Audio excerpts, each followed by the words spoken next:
Bulletin update చూద్దాం. రంగారెడ్డి జిల్లా కడతాల మండలంలో జర్పుల దశరథ నాయక్ తన దివంగత కుమారుడు జర్పుల రాధాకృష్ణ పేరిట ట్రస్ట్ ఏర్పాటు చేసి గత 4 సంవత్సరాలుగా బడుగు బలహీన వర్గాల పేదలకు ఆర్థికంగా సామాజికంగా సేవలు అందిస్తూ మన్ననలు పొందారు.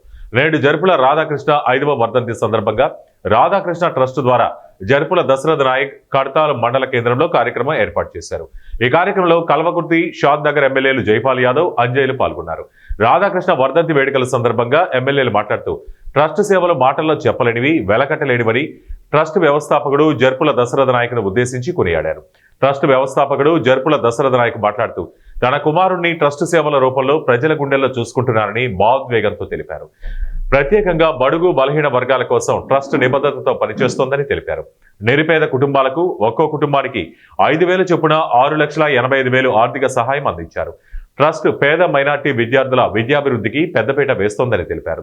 కడతాల మండల కేంద్రానికి చెందిన పాషా, హసీనా దంపతుల కుమారుడి చదువుల కోసం 2,75,000 ఖర్చుతో 10వ తరగతి వరకు విద్యను ట్రస్ట్ ద్వారా అందిస్తున్నారు.